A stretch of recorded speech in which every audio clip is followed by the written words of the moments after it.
Riding through Timbuktu with Youssef, the young English-speaking boy that I hired to guard my video camera and tripod during the moments that I rode up and down.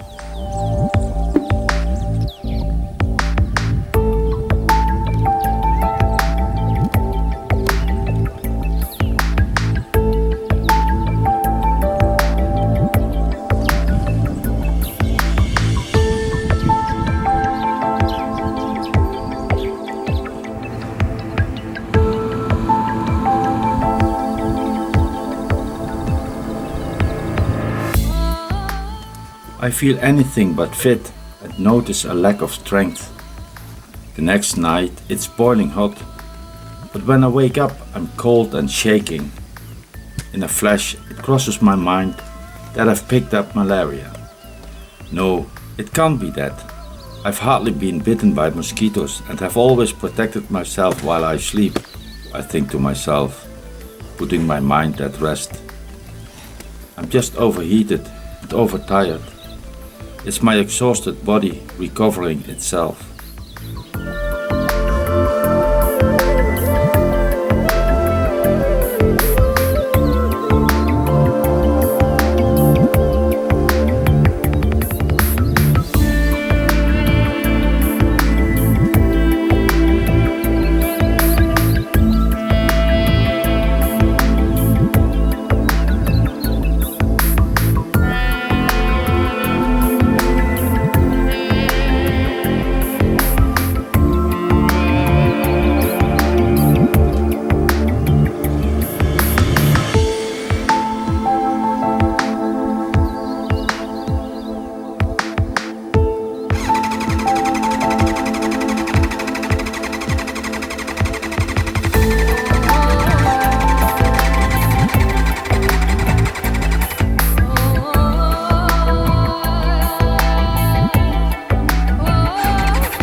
I am feeling extremely dizzy and dead tired.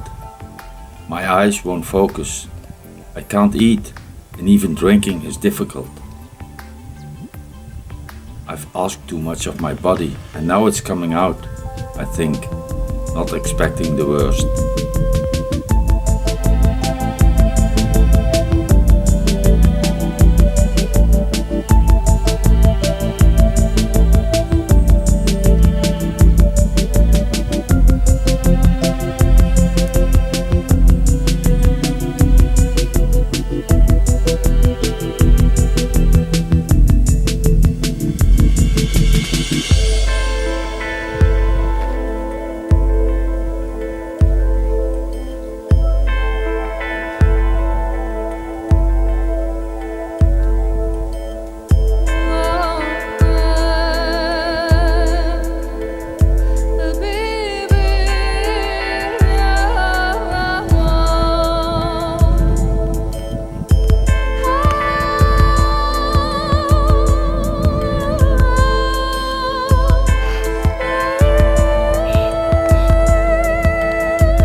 paved road at the small village of Duenza I hope to recover, but it turns to the worse.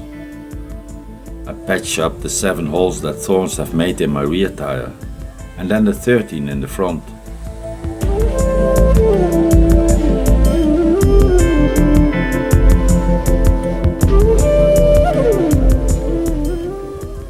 A few days later I force myself to leave for Severe.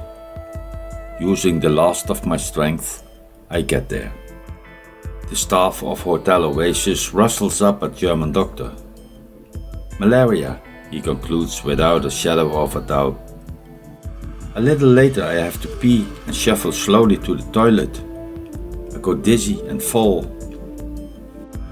Bleeding from my forehead, elbow, knee and foot, with a dislocated arm and my body full of painkillers, they carry me on a mattress to a taxi and take me to the hospital in Mopti. Because my shoulder has a rich and varied history including several operations, it's not just a question of pushing it back into position, so they fix it under sedation.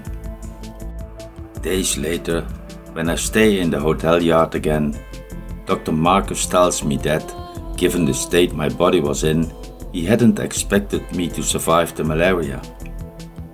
Perhaps the promise I made to my father that I would come back helped me to survive.